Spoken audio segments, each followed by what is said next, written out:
everybody. Hello. Hello. Welcome to the kitchen table. How you all feeling? Awesome. Good. Good. Hi, Amanda. How you doing? I'm doing great. Good. This is like just being a great big living room. You know everybody. You invited them to a party, and they're all here for a good time. Hey, how you doing, darling? Huh? I don't think you know me. Okay, so we have 7 storytellers for you tonight. These folks have been working on their stories. They've been living their stories and refining them a little bit. Just wanted to do some upfront information. We have this right here, of course, is the Rangeley Friends of the Arts Lakeside Theater. The building itself was first constructed back in 1996, I believe. And it's been through a few transformations, but since the RFA's got their hands on it, they've been doing a lot of work to it. Updating it, yeah.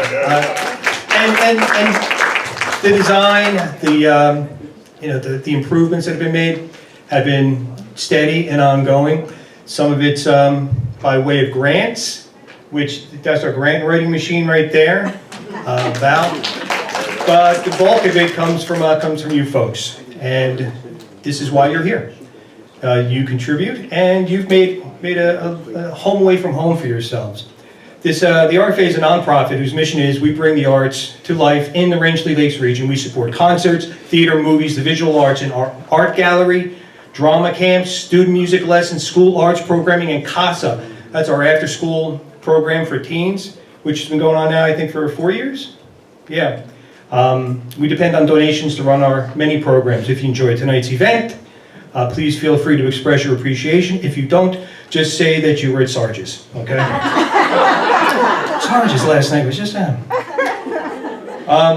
In tonight's performance, Lake Region Power Systems and Rangeley Building and Remodeling have sponsored this. So how about a round of applause for them?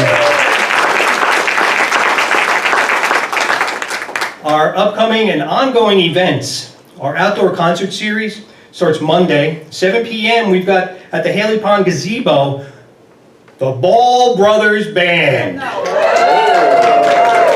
They were out there power washing the gazebo today, like nobody's business. It's like you would not see a speck of seagull poop on there right now. And I have front row seats right there. If you know where I live, I'm right there, so you know. That wasn't an invitation, no. Apparently you don't know me that well. Our indie movie series continues Tuesday and Wednesday next week with Jazz Fest, a music documentary that brings the New Orleans Jazz Fest to the screen. Next Thursday, July 14th, is our annual fundraising concert with Center Stage Motown Review. Guaranteed a good time, up in the aisles, dancing and getting cray. Get your tickets at our box office on the way out tonight if you're so inclined. Unless you're Carmen, which I think you left your wallet at home, right, Carmen? I did. Okay. The usual exits, EXIT. If there's a problem, make a mad dash for it. Right, Chris, you plow the way. You got your phone off, Chris? Yes, sir. Okay, tell everybody else to turn theirs off. Please turn off your phones. Thank you, Chris. I did it already. But I'll pay for her ticket if she needs it. Oh my God. Okay, so the kitchen table, I'm not going to go through the whole thing again. It is, I stole it. I stole it from the Moth. And, you know, we did our own thing to it, retooled it a little bit. When I had started doing it in the classroom with the kids, it gets into you. And seeing the children put together their own personal stories and work on their communication skills, it gave me a sense of hope that there's a lot of lies that fly around out there right now. So yes, I know you're old. Oh, really? So many lies that you begin to forget what the truth is. And with our own personal stories, it is our truth. And unless there's someone here to stand up and defy you and say, that's not the way it happened, you get to tell your story any way that you want.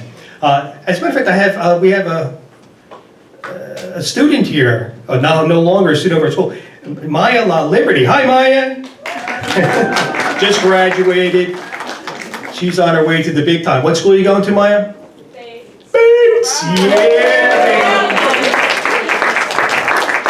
But Maya got to tell her story in the classroom. Funny, yes, maybe someday you'll be able to come up here and regale us with that tale again. All right, so strap in. We're gonna have a good time. As I said, we have 7 storytellers. Each one has pictures that accompany. I'd like for you to, as they're telling their story, for you to get an image of what they're speaking about. And then at the end, you'll see a picture which will speak to that story, and see if you can match it up. The first storyteller tonight, I had her student first 2 years. I had as a student her child, Avery, which is a chip off the old block, you might say. She's a massage therapist who is, I think, world famous. Yeah. This woman emanates calm. She is a contemplation in calm. Wait and see. If you would, put your hands together for Tina Marie Faleska.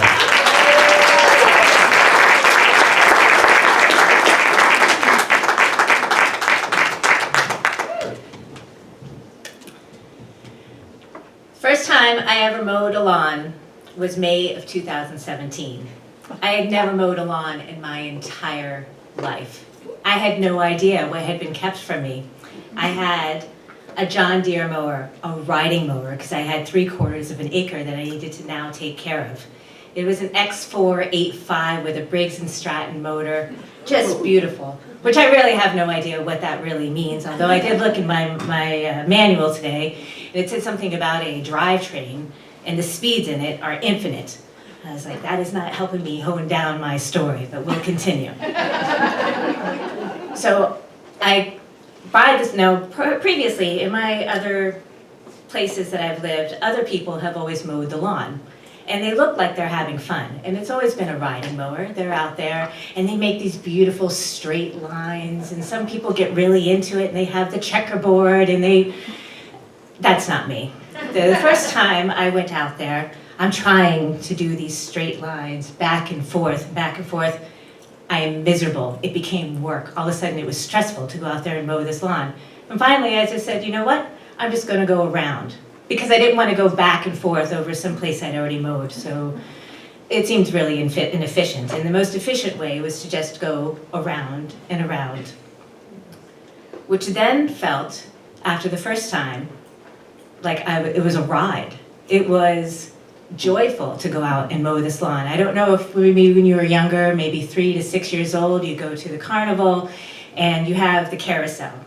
I was not a carousel girl. They had these other things. They had bikes and cars that went around in a circle. And I don't know if you can remember that joy of just being able to ride that ride and it just not being long enough. That is how I felt every time that I mow my lawn. Then and now. And it changes. I go out there, sometimes it'll take me an hour, sometimes it'll take 3 hours. It was a few times into it before I realized maybe my neighbors aren't enjoying the sound of the mower quite as much as I am, so I tried to curtail it. But this was my joy. Every Sunday afternoon I was able to go out there and mow the lawn. Whatever happened during the rest of the week, whatever strife or whatever was going on in my head, I knew that I was going to have Sunday afternoon to go work it out in the lawn and on John. Fabulous.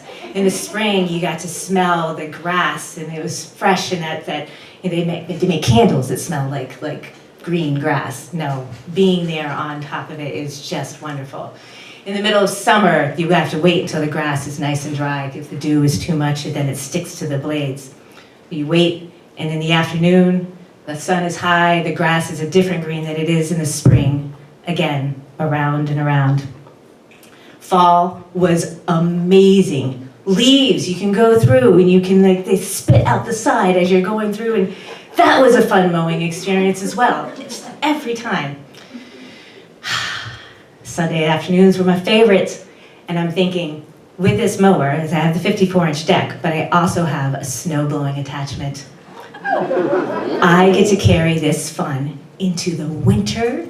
Fabulous. I grew up in Delaware and we don't really get winter. It gets to be like 32.5 degrees and it kind of snizzles. That's our winter. Up here, you have snow and you gotta do something with it. And you know, I've kind of been rather lackadaisical, but now I've got this huge snowblower that I'm now going to be able to put on my mowing machine, my magical mowing machine. Snow comes, I'm ready. I built a tent for, well, I didn't build a tent, I had somebody else build a tent to have the mower put in there. I put chains on it. I'd never had to put chains on anything. I gotta put chains on this mower so I can go play in the snow. First snowstorm, I go out there, I'm excited, it's pretty significant. I got the mower on there, I got the blower, not the mower, the blower on it. I get a flat tire. Now I've got to figure out how to get this, gotta get the chains off. Now I've got to change this tire. I don't have the tools. I go up there and I go to the hardware store and I measure what size nut I have, so I'm gonna go get a wrench. This is how I measure. I take my finger, take the nut. I'm going to go to the hardware store and get a wrench that fits this. I come home with my wrench. No, it does not fit. I'm like, that's why there's so many, and they look like they're so close. So my second time going to the hardware store, I bring the pieces I need. It's still not quite right. I just end up buying 182-piece tool set.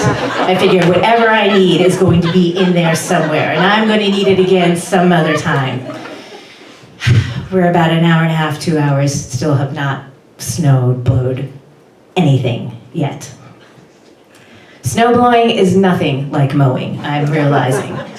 Mowing, you get to do on Sunday afternoon. The grass waits until Sunday afternoon, until you're relaxed. It could be sunny, it could be whatever, and Sunday afternoon. No, it snows whenever it wants to. You have no idea. You're out there snow blowing at 8 o'clock in the morning. I've got clients coming at 9. How am I going to do this? This is not fun.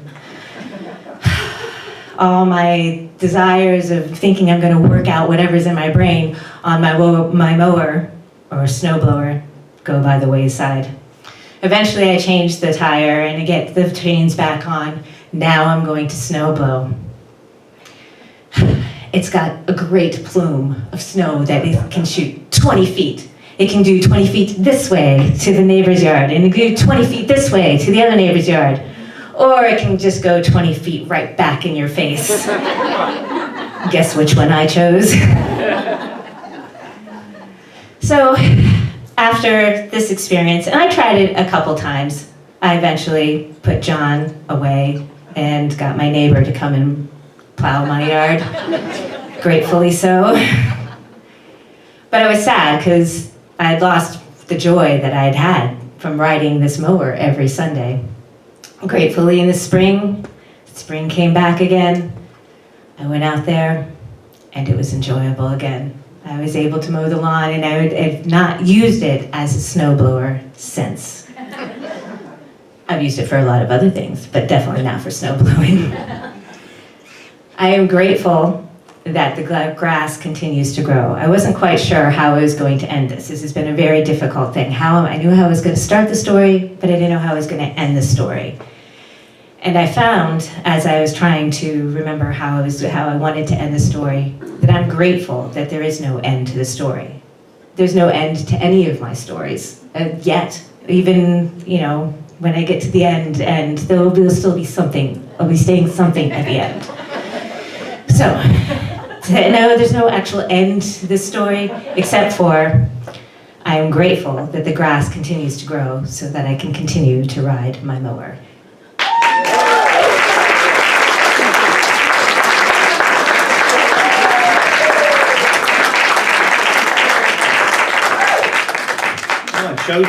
Put John up there again. Yeah, man. Yeah, baby.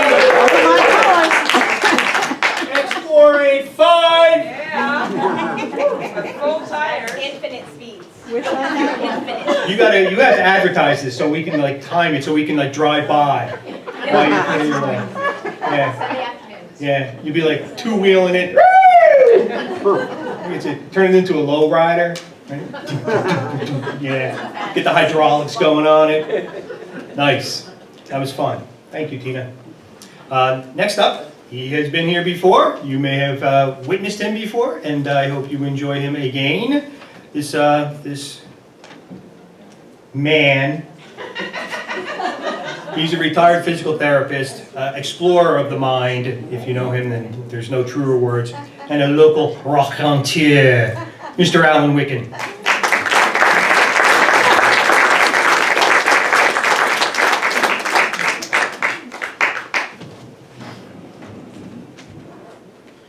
That's a picture I took in 2014. If you stay with me in this discussion, you'll know why that's there. Going back to 1967-68, I was a senior at Concordia College in Moorhead, Minnesota, right across the river from Fargo, North Dakota, and which had really nothing to do with the movie. But I was a senior. The Vietnam War was raging. Graduate school deferments had just disappeared a year or so earlier, and so the plans that some of us had taken a turn. But what was still deferrable was teaching in a high school, teaching science in a high school in Minnesota. And I wasn't a big fan of the Vietnam War. And so I and a lot of other friends did the same thing. We started taking education courses as seniors to qualify to be a certified or licensed teacher in Minnesota by the time we graduated. So I was in the middle of one of those classes. It was an exceedingly boring one. I remember on a Friday morning in early December, and it was being taught, sadly enough, by the chair of the education department. And after the class was over and everybody was filing out, he caught me and said, "Could I talk to you for a few minutes after class?" And, God, what didn't I do, or did do?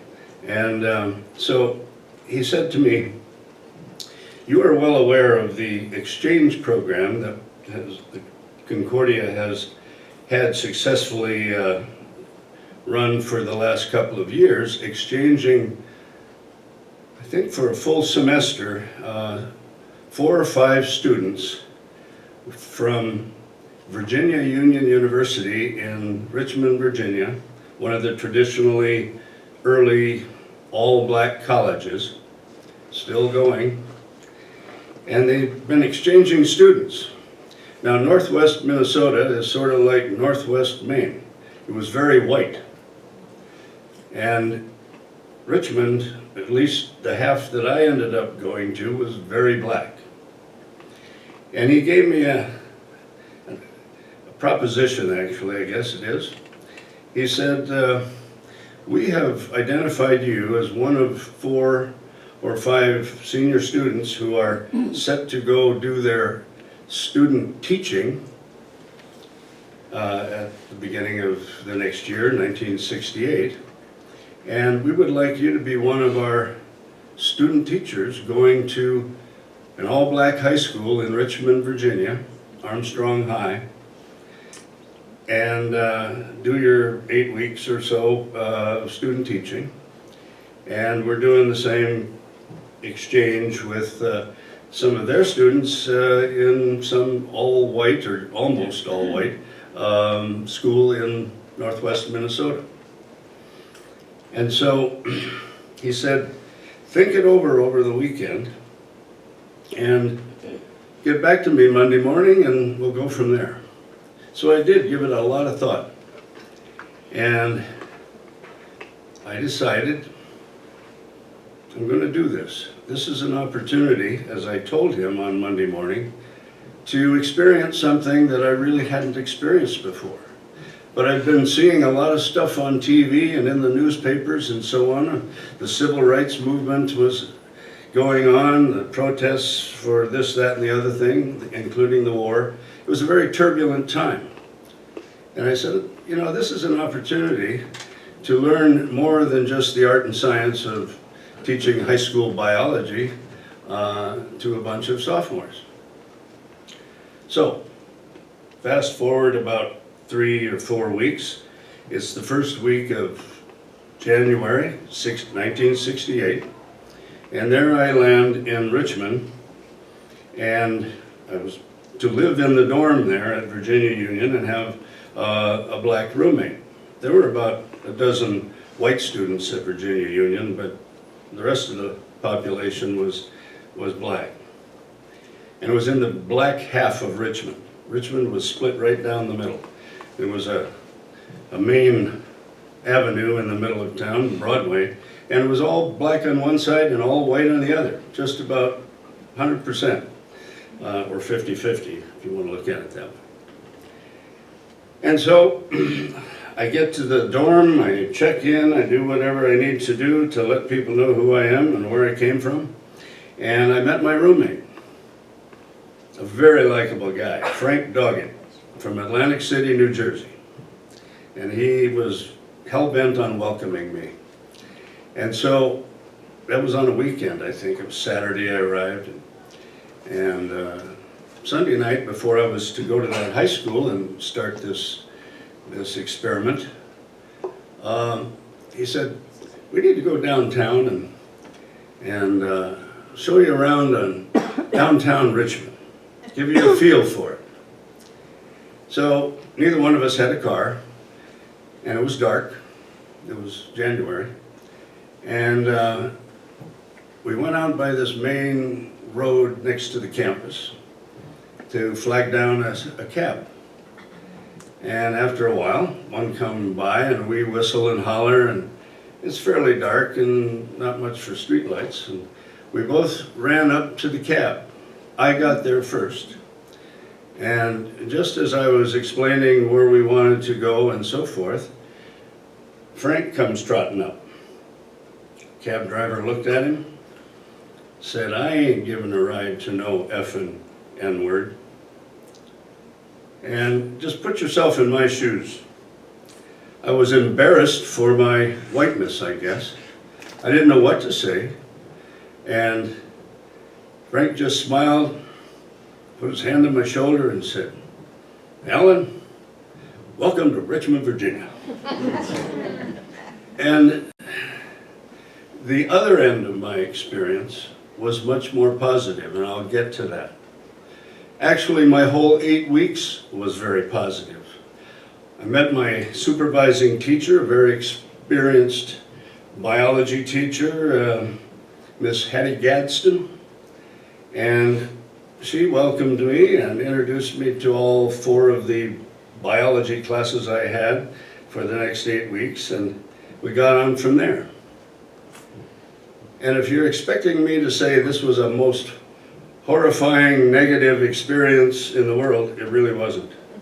It was very, very positive, and that has stayed with me all these years. Subtract the age 21 from 76, and it's quite a while. But I remember a lot of moments during those 8 weeks that I'll never forget, and they're almost all positive. I had a couple of negative experiences in the dorm on a couple of Saturday nights when a few of the boys went off campus and had a few beers, and they said, as they came back, let's give the white boy on the second floor a little bit of grief tonight. But Frank always came to my rescue. And they all, not all, but many of them apologized the next day on a Sunday morning or Monday morning. And but that was the only negatives. It was so positive. The student body discipline was not an issue at all. And I don't know if they were giving me a little bit of extra slack, but I didn't see any problems in any of the other classes. The faculty was entirely white, or entirely black, except for one young white English teacher. And other moments during those 8 weeks, as I got past my first couple of weeks of really not knowing what the hell I was doing, to feeling pretty darn confident by the time it was all over.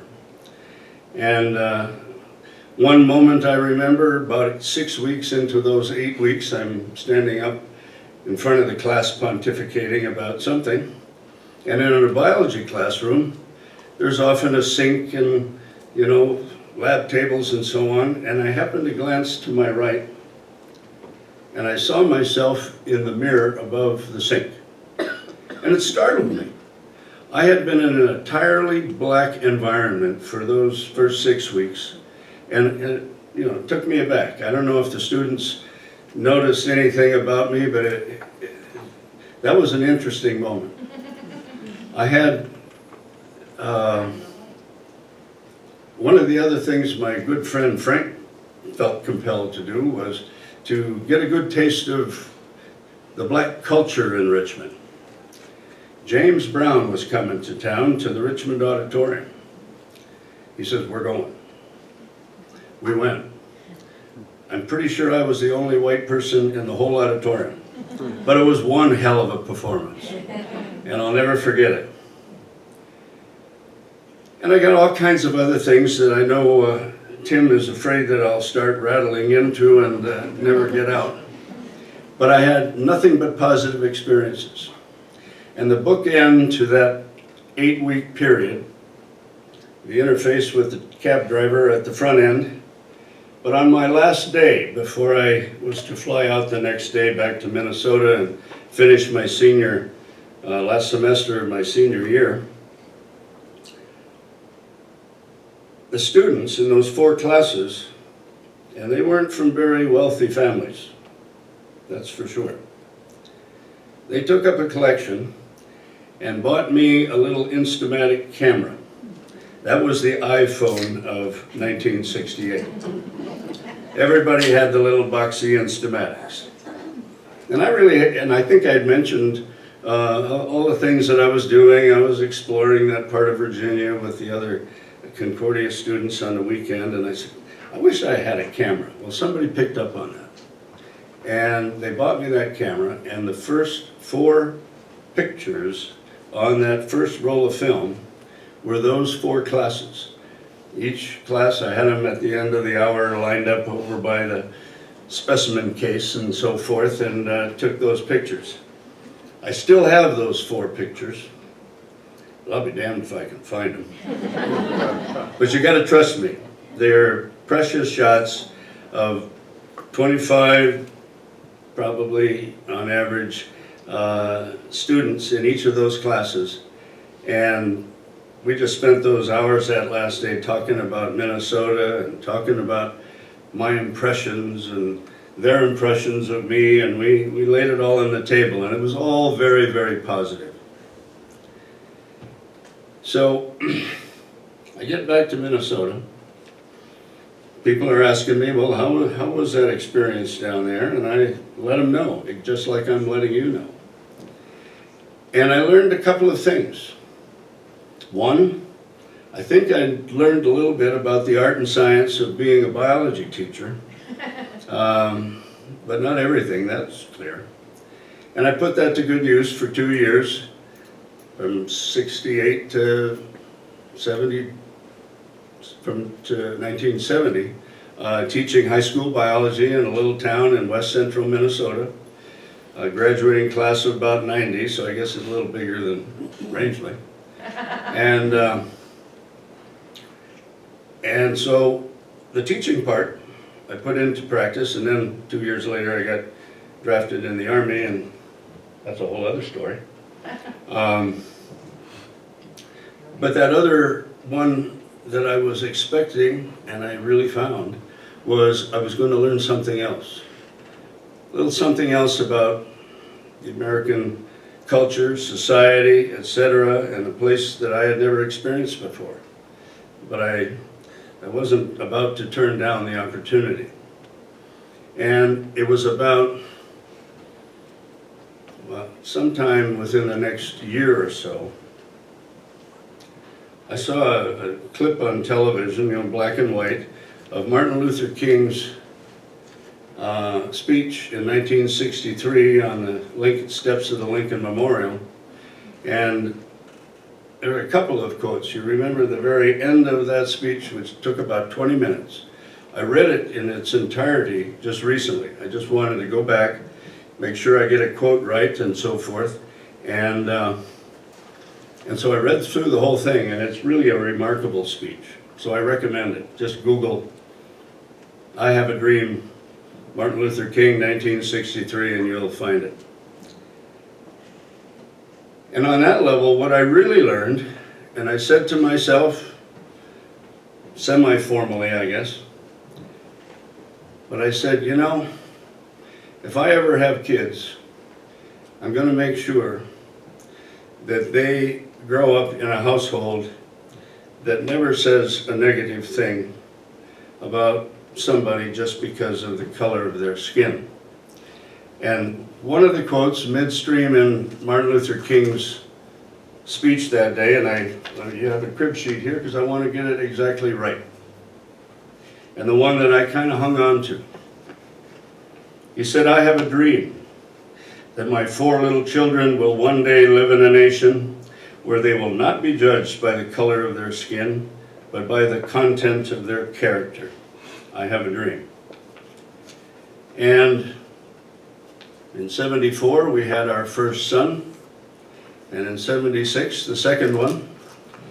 And I think Judy is here. Where are you? I think she will verify that as we raised our boys, never once did they ever hear a negative word about somebody just because they happen to be of a different ethnicity or color or whatever. And I'm very confident they have in total 3 grandkids for us. And I'm confident that they are raising their kids in that environment as well. I'm sure there won't be a negative thing said just because of the color of somebody's skin. And to kind of add a little bit of credence to that, I just turned 76 yesterday. Thank you, thank you. It's been a long haul. But I got, oddly enough, on the day of my birthday, it's usually late, a book from our oldest son. He knows I like to read. He knows I like to hang on to every book that I ever get a hold of. And he sent me a copy of A Promised Land by Barack Obama. I just got it yesterday. I'll be digging into it when I finish the one that I'm reading right now. And that kind of underscores, I think, his attitude, what he knows our philosophy was, and what he knows about judging people by their character and not the color of their skin. Thank you.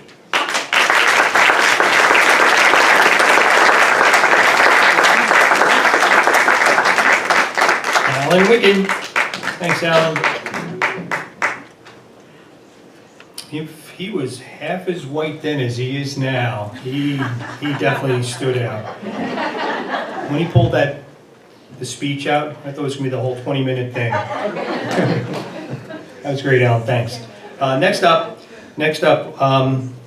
it's Laura Sadler. She's a retired Montessori elementary teacher from Cincinnati, now living 8 months in Arizona and 4 months in Rangeley.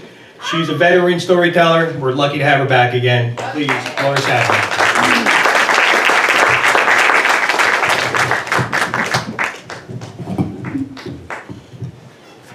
Thank you, Tim. You might be interested to know why I walk with assistance, but that's a story for another day. This particular incident that happened to me was so ingrained in my head that when I got home from its occurrence, I called my sister to tell her about it, and she gave this story a name. It's called the Perscapade. I don't know if any of you have had the common thing for your adult children to come home and live with you for a while. But this happened to me when I was living in Cincinnati and working in Dayton, Ohio. And my daughter did when she came back, had no car, and she had some appointments that she needed to go to, so she needed to borrow my car. Well, that meant that she had to take me all the way to Dayton, which was 45 minutes north, drop me off at work, and then she went to do what she needed to do and then come back and pick me up. So on this particular day, that's exactly what happened. And when she came to get me and she got in the car, I said, you know, we can't go straight home. I have a meeting. I have a Math Olympics coach meeting. This is the shirt. And but before I do that, I've got to go by the union office and sign something that we're voting on. So I knew generally where the union office was, but I'd never been there before. And two of my colleagues, a husband and wife team, were driving a couple of cars behind me on the way. I'd asked them for directions. And so when I was approaching the street that I thought I needed to turn to go to the union office, I opened my door to yell back at them, do I turn at the next light? Well, they said that I would do that, but you know, when you drive the car by yourself, you always have your purse in the passenger seat. Well, my daughter was over there, so I had put my purse down in between me and the door. We get down to the union office, and I get ready to get out of the car, and I realize my purse is missing. And it dawns on me what happened to it. So I said to my daughter, I said, I bet Brad and Tracy picked that up. So when I waited for them to pull in the parking lot, and Brad gets out of his car, and I said, Brad, did you pick my purse up that fell out of my car? And he looks like me. He has no idea what I'm talking about. So all those things go through my head. You know, all the things you have to replace when you've lost your purse. Cancel your credit cards. Get a new driver's license. I'm just panic-stricken. So I go in and I sign whatever I was voting on, and I come back out to the car, and I get out my cell phone, and I call 911. And the first thing when they answered the phone, I said, I apologize, I do not have an emergency, but I don't live in Dayton, I live in Cincinnati, and I don't know the number for the police station. So I tell them my plight, and she says, I told her where I thought, you know, I didn't know any of the streets, where the intersection was, and she said, well, we'll send somebody. And so I went back. Of course, she didn't know exactly where to send it. So my daughter and I go back, and I drop her off, and she gets out, and I'm looking, and I don't see anything in the street. So I drive around the block, and I pull over, park beside where the purse would have fallen, and I call the police station back, and I say, you know, it's on the corner of such and such, you know, that's where I am. And she says, we're sending a police car. I look in my rearview mirror, and I said, oh, they're pulling in right now. Yay! Okay, so the policeman gets out, and of course he doesn't come in the street. He comes around on the sidewalk side. And I think I got out of the car to explain this whole thing to me. And I go through the whole diatribe that I've just gone through with you. And he looks at me very calmly, and he says, okay. He says, well, he says, what if I told you that we have found the people that took your purse?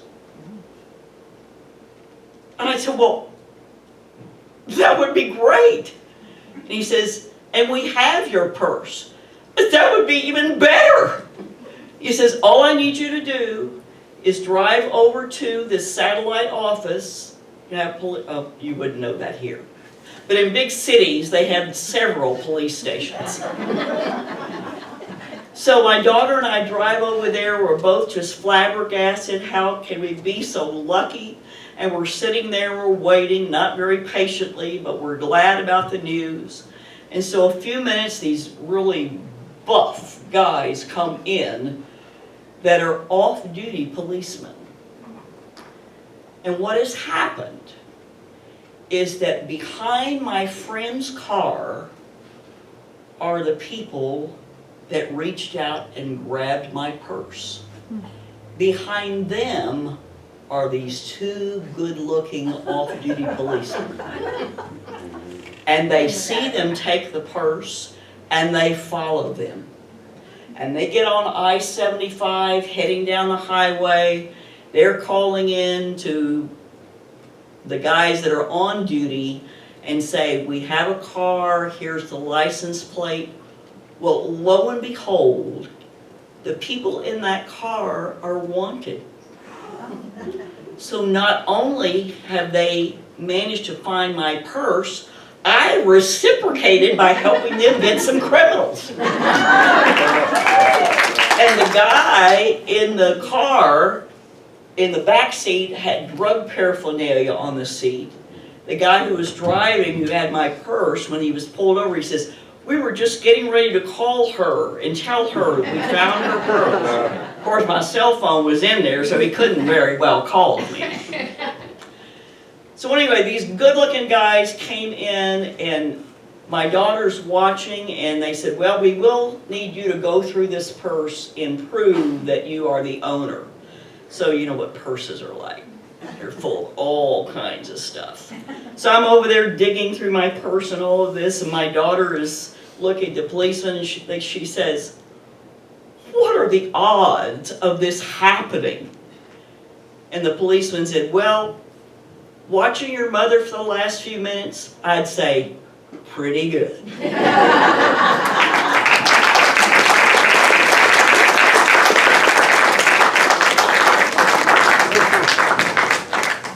Hey, bring the purse up again. We gotta see this thing. Oh yeah, classy. There, oh, nice purse. Okay. Broke it to, oh, Yes, don't break it. Okay, don't break it. I got it. I'm a pro. I know what I'm doing. There you go. Yeah. There you go. What she didn't tell you was that she got the phone number of one of the cops.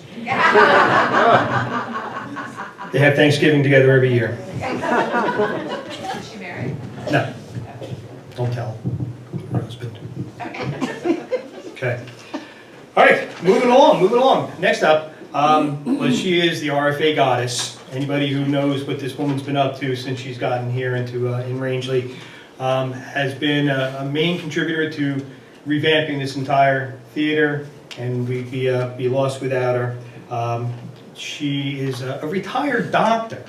Yeah. Does that ever happen? I mean, do you still go by doctor? Or doctor forever. There you go. There you go. Okay. All right. Next up, Valerie Zapolsky. Valerie.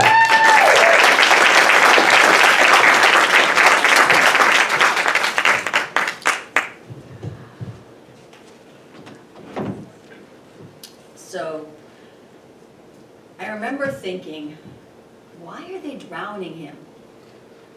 It was a beautiful Sunday morning. The sky was blue. It was springtime, white puffy clouds. My family were all at breakfast. I was little. My brother was 3 years old. My sister was 2 years older than that, and then me.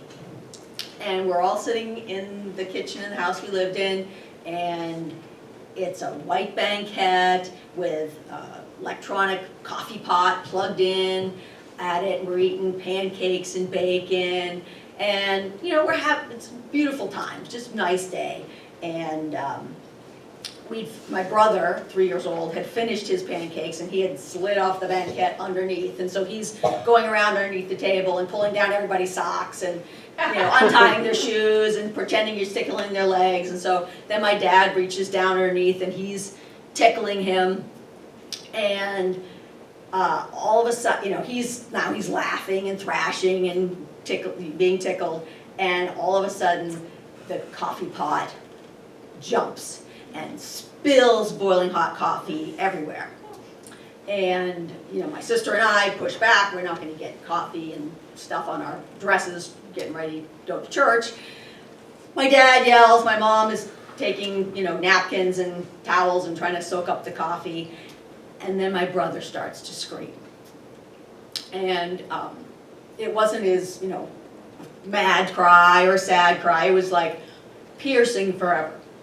And my parents jumped up and they hauled him out and took all his clothes off. He was covered with coffee, his hair's all wet. And then they, after they got him all stripped down, they took him over to the kitchen sink and turned on the faucet, put his head under the faucet. So now he's screaming and thrashing and gurgling. And that's when I thought, why are they drowning him? And of course they weren't drowning him. They just kept him under there till they felt like he was cooled off, and took him forever to stop crying and sobbing. And I could see that afterwards his whole half of his face, I don't know which half, but whole half of his face was red and one great big blister. And they called the doctor. Doctors came and did house calls then. So they called the doctor came and looked at him and gave him a cream and said it'd be fine. And he was fine, there's no permanent scarring or anything. But that's the first, I was 7 years old, and that's the first real memory I have of my brother. He was cute, and he was little, and he was mine. So then time passed, as it does, and we got older, and now we're in a different house in a different city. Dad's not around anymore, Mom's working, I'm now 13, my sister's 11, and my brother is 9, and I'm tasked with making sure everybody does their homework, does their chores, and I cook dinner so that everything's ready when Mom comes home from work. And, you know, if you've ever been around a 9-year-old boy, they spend a lot of their time making rude noises. They practice, you know, armpit farts and, you know, burping on command, long and loud, and they, you know, just totally annoying to me, which he noticed, of course, and then did more of it. And it was, you know, just miserable. And then, so I'm being distracted by my brother. And so, you know, I'm supposed to cook dinner, and I was not at that time a good cook, okay? I could boil hot dogs, boil frozen vegetables, and maybe warm up a can of SpaghettiOs. That was the limit of what it was. So that's what I was doing, and I would get distracted by my brother doing ridiculous stuff, and then I would burn dinner, and the house would fill with smoke, and then he would complain about it long and loud, and just, it was horrible. So one night, that's, you know, he was no longer fun. he was not cute. He was just the bane of my existence. So one night, I was cooking dinner and he's being annoying and I got distracted, and so now the beans start to burn. And so of course he's jumping around going, "Valerie, burn the beans, Valerie, burn the beans," just jumping around, just chanting, and I just, as they say, snapped. I knocked him down and I sat on him and I started strangling him. And, you know, I don't remember any yelling going on. I don't remember really wanting to kill him. I just wanted him to be quiet. I mean, but that's what everybody says, so.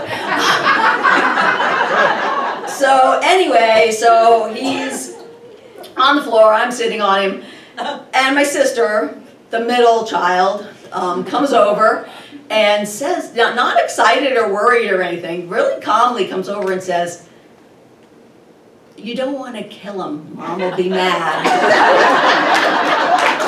And it wasn't like, "No, don't kill him, you go to hell," or "No, don't kill him, you won't get into heaven," or "You're going to go to jail," none of that. No, "If you kill him, Mom will be mad." And I went, okay, don't want to do that. I mean, the whole point of doing the chores and doing all this stuff and cooking dinner so Mom will be happy, so I let him up.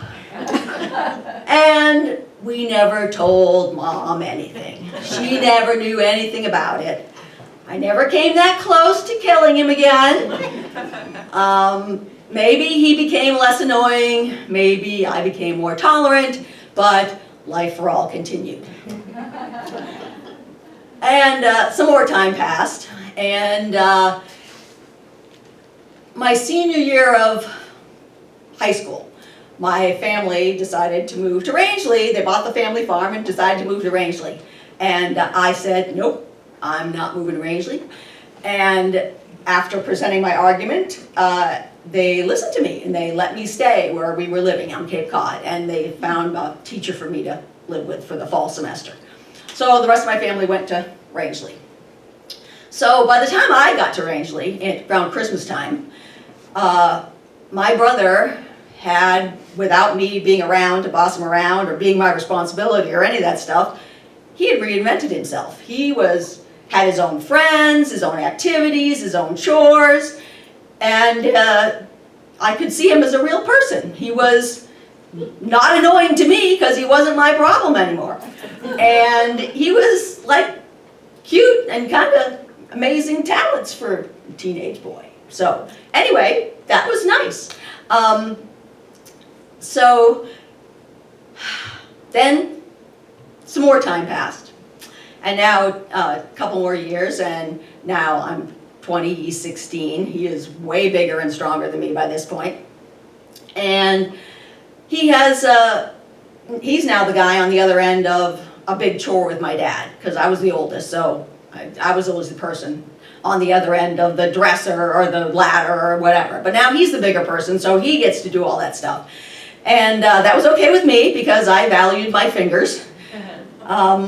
But then he also he was getting some skills that I didn't have, and that rankled a bit. But like he could use the tractor and mow the field and use the baler. But as I said, I valued my fingers, so I got over it. So I was like, okay, you can mow the field. I really don't want to do that. That's nasty work. So anyway, one summer day, my brother had been mowing the field of the farm, days, it's round and round and round mowing, and then let it dry, and then round and around and around raking, and then let it hang, and then around and around baling. And so now it was time to bring in the hay. And I don't know if any of you have ever been haying. It's a very hierarchical system. My grandfather and then my dad is sort of the head honcho. They drive the tractor and decide the best path through the field, picking up all the hay bales. And everything in Rangeley, of course, is on a hill. So the key is to get around the field and pick up all the bales without, in the end, having to come down anything too steep so that the whole bale cart just tips over and falls off. So you want to avoid that. So that's the person in charge, is the person driving the tractor. The next layer on the hierarchy are the loaders. They're hopefully 2 on each hay trip, one on each side of the hay cart as it drives slowly through the field. And they're the biggest and strongest because they have to pick the bales up and not just only put them on the hay cart, but as you get stacked up, they got to pick them up and they got to throw them up high. So that's the biggest, strongest person. The next in the hierarchy is the stacker, who's next strongest, but they don't have to throw it anywhere. They just pick it up to the next level. One bale up, and stacking, interlocking such, and then leaning toward the center of the cart such that gravity holds the cart together and the whole load doesn't tip over. And then the bottom of the hierarchy are the rollers. Rollers are 10-year-old and older kids who were led to believe that they are greatly privileged to come and do this chore. And so what they do is they walk along beside the hay cart. The stackers are on the hay cart. The loaders are loading the hay cart. The rollers have to run out 1 or 2 rows and roll the bales toward the hay cart so then the loaders can pick them up and put them on. And bales are square. They don't really roll. It's really hard, dirty, hot work, but every kid I knew was so happy to be allowed to join the team and go out on the hay cart and bring in the hay. So one time we were out in finishing a load. We were all stacked up, 5 high. And so at the end of the load, the loaders, who are the strong people, climb up in the hay cart or holding on to the hay, take the rollers by the arm and fling them up on top of the hay cart. And if they don't quite make it, they give them a push in the button, push them up on top. So everybody gets to ride up on top of the hay on the way back, which is the reward for doing all that work, because now you get to ride in the breeze and it cools you off and you're surrounded by the beautiful smell of the clover hay all the way back to the barn. So one trip, we're coming into the farmyard and the loaders unload the rollers to their parents, so they're out of the way, because they don't get to participate in putting the hay into the barn, because there's a conveyor belt with big spiky things and we don't let them out there when they do that. So only the bigger people get to participate in the unloading and into the barn. But anyway, we'd unloaded the rollers and they were backing up the hay cart to the barn. I don't know exactly what happened, but suddenly all the bales are going over and I'm going over with them. But somebody grabs me and holds me and sort of up in the air until the avalanche finished and then let me down. And it turned out it was my brother who, out of instinct, or actually decision, decided not to let me get great bodily harm and get crushed by all the bales. So in the end, my brother became a real person again, and he was cute, he was strong, and he was mine. Keep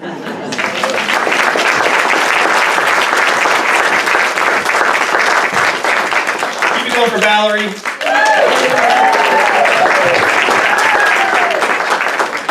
Isn't this fun?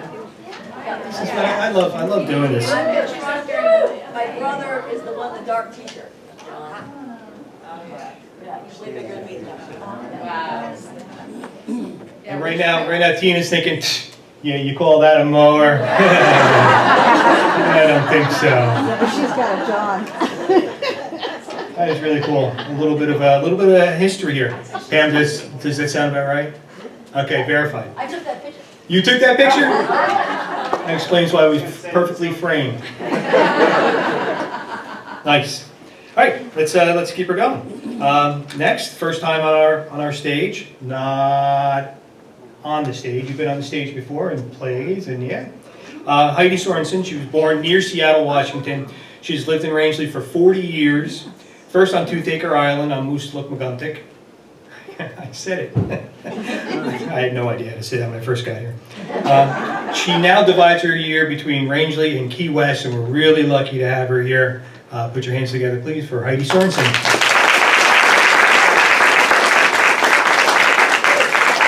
Well, hello all, and thanks for joining us tonight. So I was born in Seattle, and I learned to sail out there with my father when I was about 12 years old. By the time I was 20, I was ready to travel. And so I had lined up a couple crew positions on sailboats, one in Miami, one in St. Thomas. So my parents let this young 20-year-old, before cell phones, nothing, just take off across country on the Greyhound bus to Miami. That boat wasn't getting off the dock anytime soon. So I lined up through a friend at the marine store a delivery to bring a 32-foot Bertram from Miami to St. Thomas through the Bahamas. Sounds great. Turned out to be a harrowing trip, but I'm not telling you about that one. Got to St. Thomas with the captain of the delivery, and he lived in the east end of St. Thomas, the area called the Lagoon. And in the Lagoon, the traditional evening was spent at the Poor Man's Bar, which is a boatyard bar, outdoors, in the mangroves. And so I was in at the bar with Paul, and this was between Christmas and New Year's, and I decided not to go to my crewed position before the New Year because of that harrowing delivery. We're sitting there at the Poor Man's, and a gentleman from the False Entrance comes in, a friend of Paul's, and he says he's sailing up to Jost Van Dyke for New Year's, and who would like to go? Well, about 9 of us raise our hands and say, yeah, that sounds great. So on New Year's Eve, we pile on the SV Galadriel, sailing vessel Galadriel, and we sail up through the beautiful Virgin Islands into Jost Van Dyke and the British Virgin Islands and anchor in Great Harbor and go in and start drinking cold Heinekens and dancing to reggae on the sand beach, and it was wonderful. Well, I went back to the boat with the captain of Galadriel, and that was Larry Hall, my husband, for the next 30 years. So I moved on to Galadriel, and she was a lovely movable home. Everything's tidy in its place. She was 37-foot yawl, built in Holland, 1956, 1 year before me. And she had a lovely interior, all mahogany and stained glass, and very sea-kindly boat, good at sailing. So we took her down through the Virgins and to St. Martin's, St. Bart's, all the way down to Dominica and Martinique one time. Fabulous trips, and then came back up to St. Thomas, and now it's getting on to May, the sun's getting intense. Time to get out of the Caribbean because hurricanes will soon be coming. So we sailed north. Now it's about a 10-day, 2-week trip to New England from the Caribbean. And you go through an area called the Horse Latitudes, the doldrums. And they're named such because the Spanish galleons coming across were running low on water and sometimes had to dump their horses overboard because they couldn't water them anymore. And some of those horses swam into the North Carolina, South Carolina coasts, and those are the Chincoteague ponies on the barrier islands there. But as we sailed through the Horse Latitudes, you get becalmed sometimes. Not a lot of fun. Hot. So you think about swimming. It's pretty deep out there. And one at a time, we would jump in. I'd swim like 2 strokes away from the boat, 2 strokes back, jump right up, back up on deck. Okay, that felt great. Didn't feel real comfortable in the fathomless depths of the ocean swimming. And the sail would carry on. We'd get up to New England and make landfall in Newport and leave the boat on the southern coast of New England for the summer and make our way up to Maine and have our lovely summers here in Rangeley. Well, come fall, we'd have to head south because no one wants to stay in Rangeley for the winter. Who would ever do that when you could sail south? So we'd get back to the boat and we'd have to work on it. Old boat always needs work. And we'd always end up late heading south because of the work on the boat. So we'd be leaving maybe Halloween from the Rhode Island coast and down the intercoastal then because the North Atlantic can get a little messy that time of year. So we'd go through City Island and around New Jersey and up the Delaware and across and down the Chesapeake and through a cut ditch behind Cape Hatteras, and you end up in Beaufort, North Carolina. In Beaufort, we would sit and wait for a weather window to go offshore. The technique from there, you're fairly far east on the east coast at that point still. Once you go south of there, Florida recedes much more to the west. So if you head east for 1,000 miles from Cape Hatteras and then take a right and head south, that puts you about at St. Thomas. So we're waiting for this weather window to head east. And you want something coming up out of the south, so you're going across the Gulf Stream with the current. And then you want to go around and push you some wind out of the west and then maybe out of the north to push you on down to the trade winds. Well, we had a fast-moving cold front coming through. Well, that sounded good. It was going to be out of the south, so okay. We battened down the hatches. We got the dinghy out of the water. We tied it on down deck. We made everything ready for offshore down below. And we headed out. Well, the sunset that night was not particularly encouraging. It was kind of bruised looking, sort of oranges and purples. The wind continued to build out of the south. We started shortening sail. Probably started out with a reef in the main. Now we're double reefed. Took down the jenny, put up the working jib. Still too much wind. Took down the main, running just under the jib. Still too much wind. Now it's getting dark. It's probably blowing 40. It's like, oh, this is not fun. Let's see if she'll just go under bare poles. If there's enough wind, it'll drive a boat, just the wind in the riggings. So we take the jib down. That's no good. She's wallowing around. Not quite enough wind to drive her under bare poles. All right, crank the engine, and we'll just steer. And we have to steer. We try not to steer. Usually we had a wind vane that would do the steering. So now somebody has to sit in the cockpit, spray and wind and nastiness. All you all spills in the bilge. Down below's no better, it stinks, the engine's running, it's like, oh, that's no better. We had a miserable night. One of those nights where you truly wonder, what am I doing here? So as the night passes, the first tendrils of light begin to spark the eastern sky. It's time to put up some more sail, because this is not any way to move a boat. So we dig out the tiniest sail we have, a little tiny storm jib that's like bulletproof, you know, multi layers of Dacron. And we drag it up on deck, and I'm going forward with Larry to help him get it hanked onto the forestay. He's hanks it on, I'm holding the sail on deck so it doesn't get blown overboard. He's attaching the jenny sheets to it. I take a minute to look around. Now we have light, you can actually see. And there are these mountains surrounding us. You sink down in the trough and it's not quite so windy, it's kind of okay, and then you look up and here's a 25-foot wave bearing down on you. You rise up to the top and the wind catches the spume at the top of the wave and blows it sideways, it's all up at the top, and then you sink down in the trough again and kind of, oh God, that's not good down here. Look at that big wave rolling down on us, and then it goes up again. And I looked around and it was endless. It went on forever. Mountains of 30-foot waves everywhere around us. It's ocean. Okay, so get the jenny sheets attached. Larry's gonna raise it with the halyard. I go back to the cockpit, grab the tiller, get ready to crank in one of the sheets once he gets it raised. He pulls it up with the halyard. The wind catches it. Whap! The sail's full. It's terribly un-yachty, you know, big old scallops in the thing. It's like, oh, no worries, it's full. Crank it in with the jenny sheets, and the boat goes off down the waves, surfing down these waves at hull speed. A full 7.5 knots for our boat. But it's fast enough. Much better than any. Now the motion is steady. We're going down the waves just how you like it, surfing. You just get down the bottom and the boat comes up again and kicks her little transfer around that wave, goes, and she just goes off down the wave again. It's beautiful.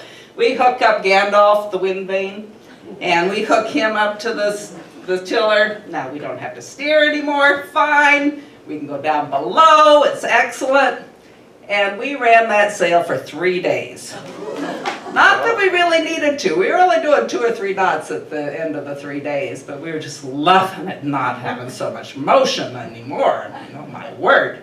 But maybe we need to put some sail up. We still got probably 1,000 miles to go.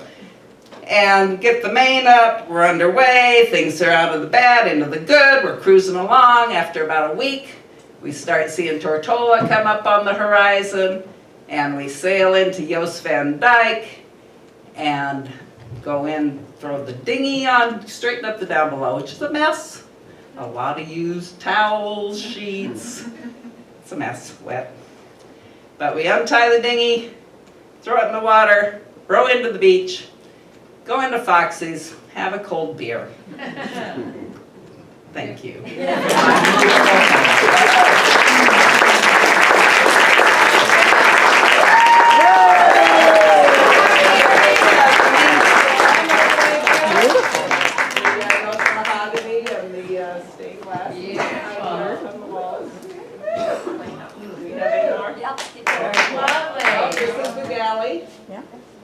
Everything is placed, see the hanging wine glasses and the little swans, all the jars. The opening hatch, that was a truly nice feature. All the left, you know, like the vegetable scraps. This is Jost Van Dyke, a watercolor I did in collage. Foxy's bar on Jost Van Dyke, British Virgin Islands. This is the sailing vessel Galadriel running down Drake's Narrows in the Virgin Islands. Beautiful. And that's a side view of the Galadriel.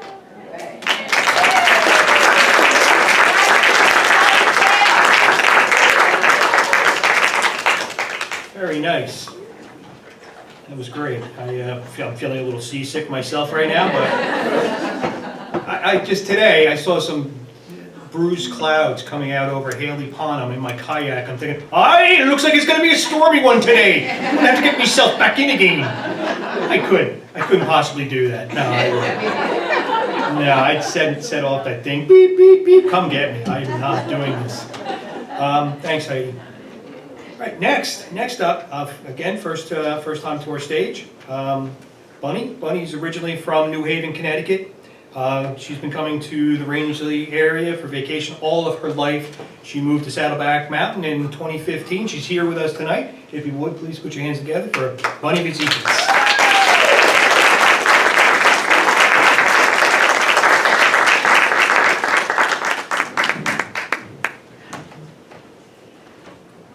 Anybody here believe in ghosts? Yes. Whoa, and I thought I was going to hear no. Because I was a no once upon a time. But in 1996, things changed. We were living in North Guilford, Connecticut. I had 4 boys. They were young, so they all had activities downtown. So I'm driving back and forth, back and forth, back and forth. And we were there for 10 years. It was beautiful there, but I was getting crazy driving all the time. So we decided to move downtown. And we saw a house that was right near the Congregational Church. It was right behind it. And we thought, gee, in the middle of downtown, that's great. So the old guy who lived there, he passed away, and it became a property of the estate, their estate. And the family had lived there since early 1900s.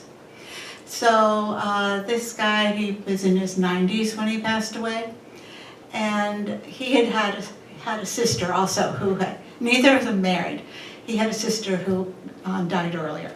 So we looked at this house, and it was definitely an old guy's house.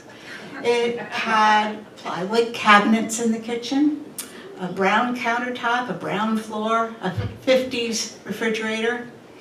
And he lived in the back bedroom, and it had a door going outside to the barn. And the barn was where he had his lawnmower repair business, and he also mowed.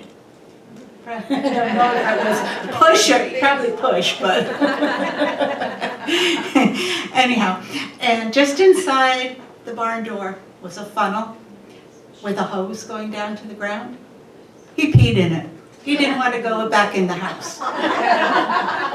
Yeah, old guy. So the yard, though, was beautiful. It was a big, big yard. Great soil for gardening. I love gardening. And you also had a view between the Congo Church and the parish hall of the town green. And there's all kinds of activities on the green, so it was a wonderful location. So we bought the house. We lived there a couple of months while we figured out how are we going to remodel this house. It was built in 1794, by the way, so it was a historic house. One night, we were in the upstairs bedroom, and we didn't do anything with the back bedroom. Downstairs. We were upstairs. So I was sleeping, we were sleeping, and I woke up to a vision of a woman all dressed in white, standing at the base of the bed, the foot of my bed. And she just stood there, very quiet, didn't seem threatening, just seemed like she's checking us out. And I'm going, wow. I wonder if that's the sister who lived here. And I named her Evangeline, because I didn't know if she was an angel, a spirit, a ghost. I don't know, but I knew she was there. I saw her, but I couldn't see her face. I don't know what she had on her face, but maybe sometimes, maybe ghosts, you don't see the face. You just see from the shoulders down. Well, anyway, then I went back to sleep. I didn't talk. So the next morning, starting to put things away in the house, just a few things, because we are going to remodel it. And I went into the dressing room off the bedroom, and then there was a closet there.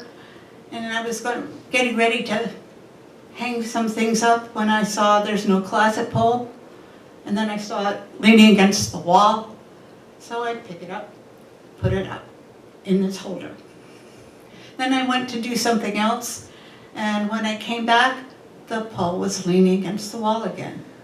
So I pick it up and put it back. And this game goes on several times. So I'm going, okay, Evangeline lives in the closet. So, okay. So that was experience number 2. So then we decide, okay, we know what we're going to start working on the living room. And Joe hires a carpenter with a big drinking problem because he's cheap. He cuts through the planks, and he happens to hit the knob and tube wiring. Well, nothing happened then. And that time I was taking my son to visit colleges, and we came home that evening, and it was getting really dark, and I went into the screen porch to go into the house, and I looked, there was no floor. I almost fell in. And at that time, the neighbor from next door came over.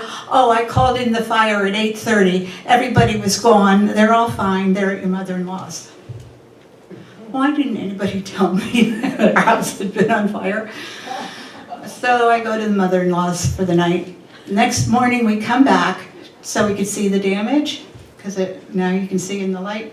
And ServPro was there getting whatever they could from the upstairs. There was a lot of water and smoke damage upstairs, and the fire was downstairs. And actually the fire started in a plug in the floor, just off the living room, and it went straight up through the closet. So that wasn't a good thing. And what was left for the house was the 4 walls, a roof.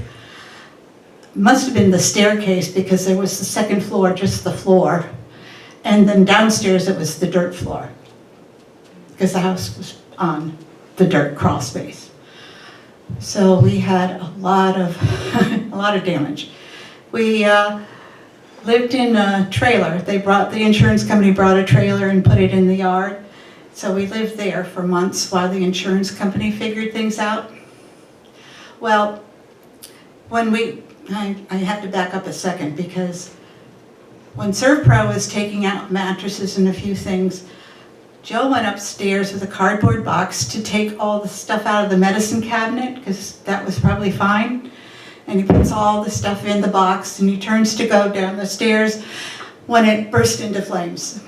And he turns and throws it out the window, and it lands on the debris pile and starts a second fire. I guess that was Evangeline's revenge.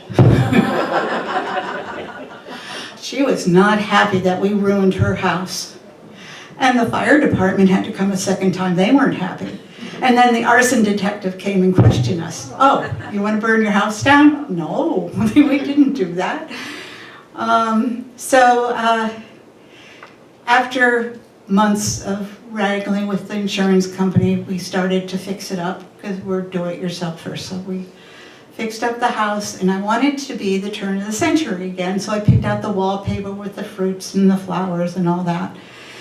And we finally had a beautiful house again. I never saw Evangeline again.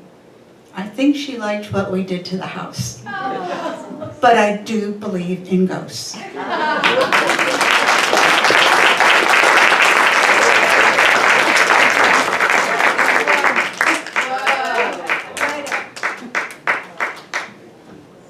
And that's the screen porch. It was a really nice house. It is again. That's great. Hey, one more time for Bunny, please.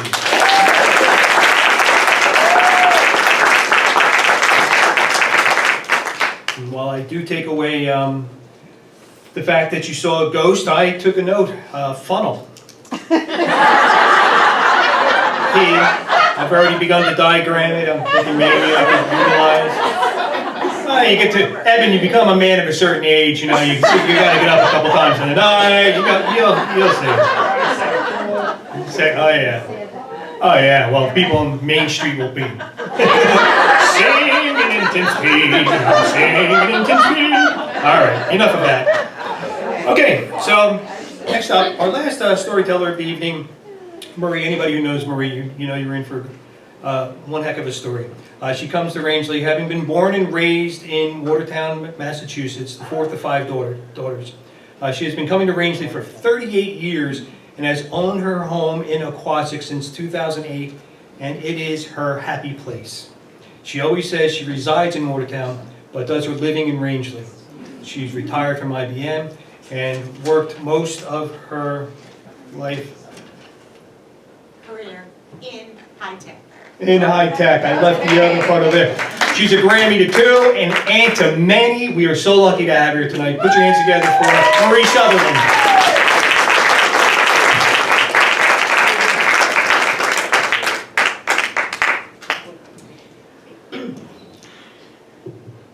So I was born, and 6 weeks later, I was christened. Catholic. I was christened Catholic, which I have come to understand is what they call a cradle Catholic. Someone who is born and then is christened, and that's it. That's your religion. That's how it goes. So being a Catholic and being an Italian on top of it, for Christmas we always had a nativity scene. Most people in my neighborhood had a nativity.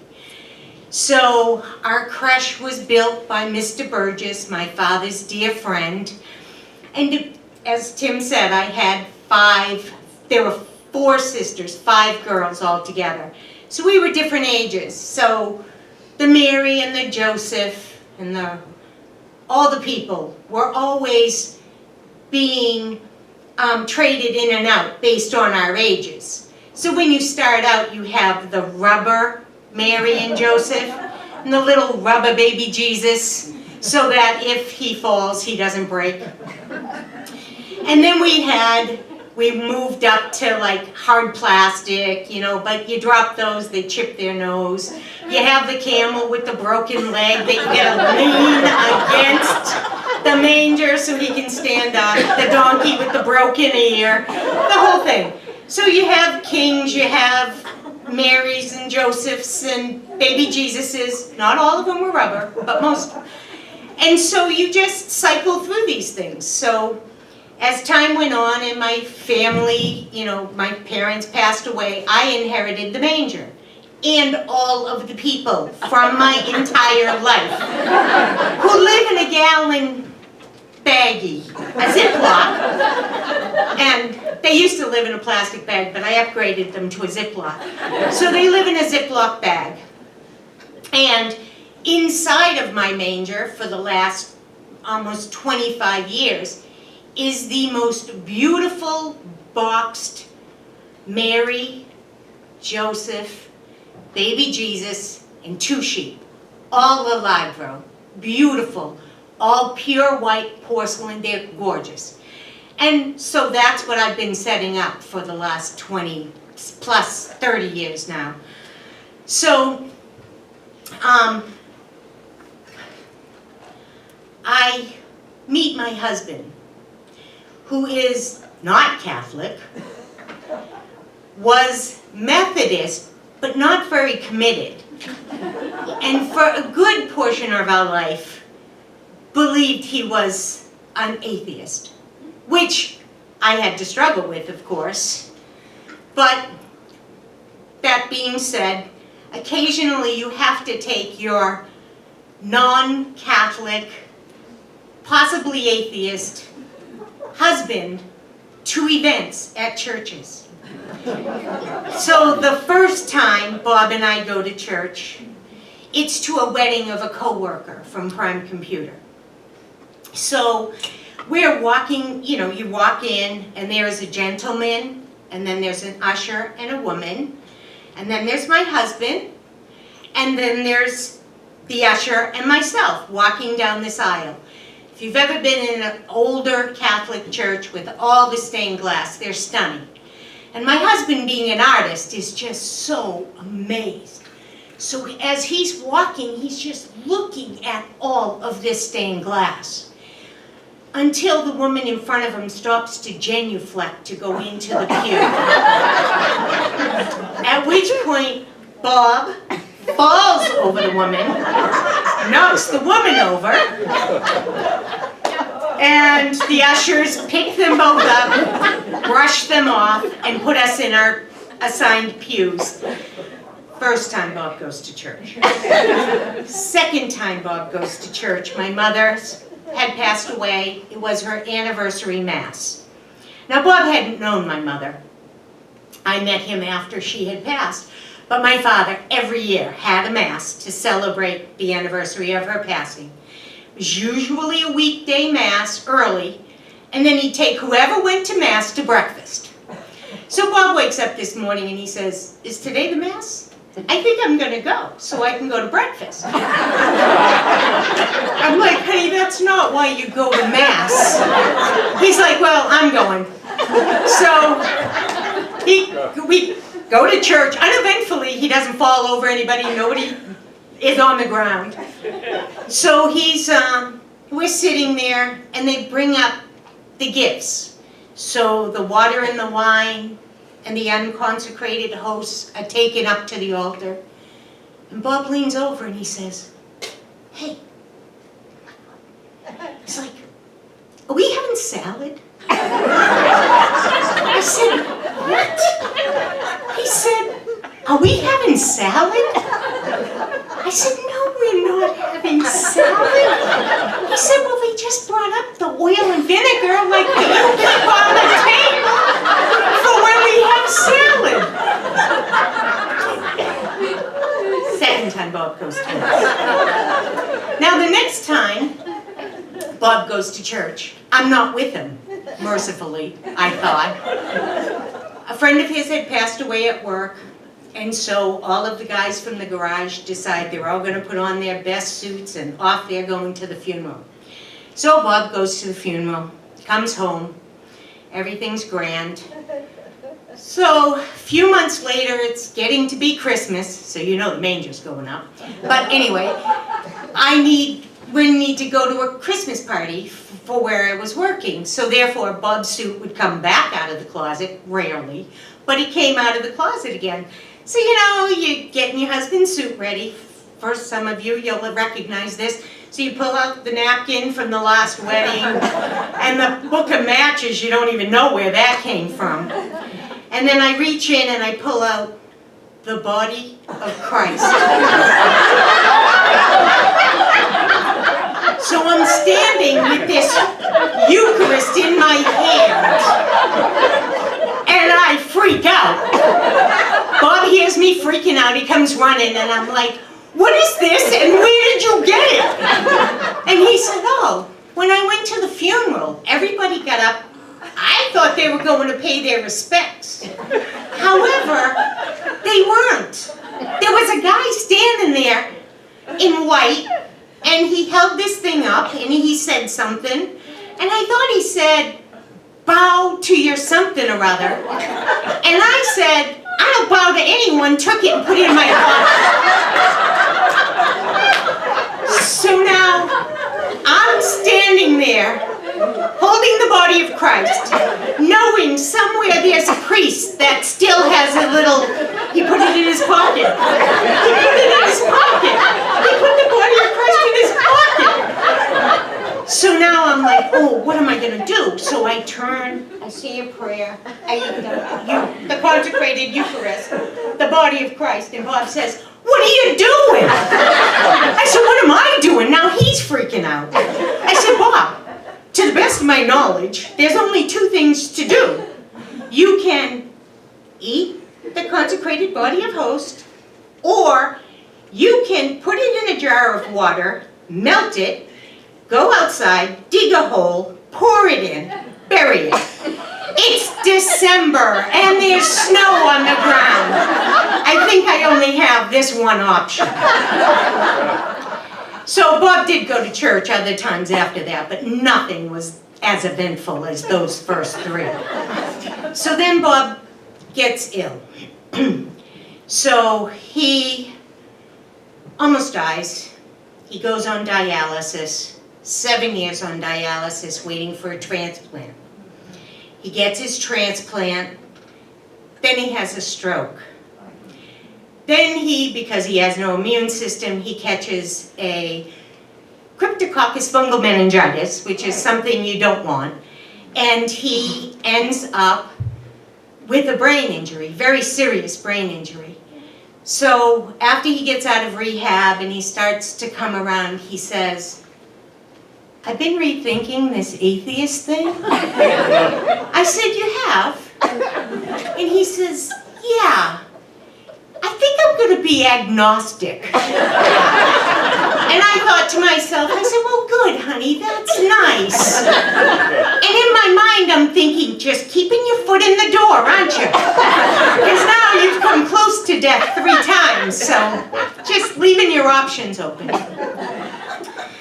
So we come up for Thanksgiving every year, and we're having a turnover in the priest at our church. So I decide we had a Father Paul, and Father Paul left, and new Father Paul came. So I decide I'm going to invite new Father Paul to Thanksgiving. It's the right thing to do. So he says yes. I go home, and my husband, who's sitting on the bed, responds to the snooze like a 2-year-old you've asked to eat broccoli. And he says, I said, we're having company for Thanksgiving. And he said, yeah, I know, Steve is coming. I said, well, I don't think Steve is coming, but I've invited Father Paul. And my husband, who was in his 60s at this point, says, no priest, no priest, no priest. And I said, yes, priest. Priest is coming to Thanksgiving. So Father came to Thanksgiving. So we have Father at Thanksgiving, and Bob is like, and I have to explain that Father Paul was my age. He'd been ordained for 10 years, but he had had 20 years previous to his ordination in religious life. But he had lived a life before he went into the seminary. So he and Bob sit and they talk about baseball and music and football, you name it, they're talking about it. But the highlight for Bob was to figure out that he and Father Paul had been at the same Pink Floyd concert in Foxborough Stadium the same year. So that was it. He was in with Bob. Anyway, he was in with Bob. So shortly after Thanksgiving, Bob goes home to Massachusetts because he doesn't like the cold weather. And it's going to start to get cold. So you stay, you close down our house, you finish your work with the giving tree, then you come home. I'll be in Massachusetts waiting for you. Okay. So I get the house shut down. I call Bob Wednesday night. And I say, all right, I'm coming tomorrow. He said, okay, you're going to let me know which route you're taking, because that was our plan, our deal. If you were traveling alone, you always said, I'm going home 17 to 108. I'm going Route 4 through Farmington. Or, I'm taking the Mount Blue Road till I get to Route 4 in J. So I get up in the morning, ready to come home. I text Bob, no response. I call Bob. No response. I'm like, he's probably at the pool, whatever. I'll just head for home. So I called another time when I stopped to go potty along the way. Still no response from Bob. So when I get to Portland, I call my sister, who lives upstairs from us, but spent most of her time in my apartment for whatever reason. So I called and I said, are you in my apartment or yours? She said yours. Not a surprise. She's still living in my den. It's been 4 years, but that's another story for another day. And so I said, is Bob home? She said, no. I said, okay. So I finished tell him I'll be home in 2.5 hours, depending on traffic. So I pull into the driveway, Bob's car's there. I'm like, okay, he's home. So I come in with the first load of stuff, the way you do, and I drop everything in the hall. And my sister is sitting at my kitchen table, which she doesn't do unless I'm feeding her. And my tenant from the 3rd floor is also sitting at the kitchen table. So I'm like, the kitchen table. I'm just saying. So I start to go down the hallway to where I knew Bob would be. And Rita says, come back here. So I go back and she says, I said, what? She said, I think you need to sit down. I said, no, I'm not going to sit down. I just rode 5 hours in the car. I'm good. What's the matter? Where are you? She said, where are you going? I said, to see Bob. Yeah, you better sit down. I said, no, I'm not going to sit down. What's the matter? And in my mind, I'm thinking, maybe Bob got sick and had to go to the hospital. Used to happen. So she says, Bob's dead. And I remember, I just stood there, holding on to the door frame, because I refused to sit down. I'm like, what? She says it the exact same way. Bob's dead. And I thought, oh my God, this cannot be happening. So then I sat down. After a while, I regained whatever bit of you can regain in that moment when your sister is not very good at delivering bad news. So I make my way to my bedroom. And to get to my bedroom, I have to go through this very big room that we call the conservatory. Most people would probably call it a family room, but my house was built in the 1880s, so therefore it was a conservatory to us. And as I'm walking into the bedroom, up on the bookcase sits my manger. And Bob has set my manger up for me. 30 plus years, he had never once set my manger up. Nor had he paid attention to the many years I had set it up, because instead of my beautiful, pure white porcelain ladros, I have the people from my childhood. Because when Bob unpacked the box, the first thing that came out was the Ziploc bag with all the people in it. So I had a Mary and a Joseph, rubber baby Jesus. There were others, but rubber baby Jesus. And the camel leaning against the manger because it was missing a leg, the donkey with the broken ear, other assorted animals, and then a king. And what Bob had attempted to do was set up the manger the way he'd heard it's done. So we had a king, and then there was another person, and another person, and another person, and another person. But as I looked closely, it was the king,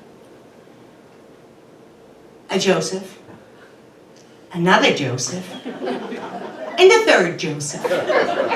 Plus the Joseph inside the manger. So we had 4 Joes, 1 king, and some assorted people.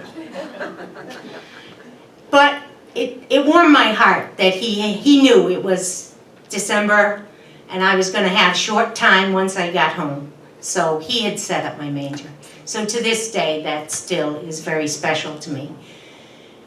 So now I decide, Methodist, atheist, agnostic? I'm hopeful. So I decide I'm going to call new Father Paul. Because they were buddies now. So I call Father Paul and I said, Father, Bob has died very suddenly. And I'm just nervous. I'm wondering about him. Like, is he okay? You know, did he north or south here, you know? And he says, well, let me think about it. He says, well, the way I see it, he had Thanksgiving with a priest. He set up a manger. His chances are way better today than they were 3 weeks ago.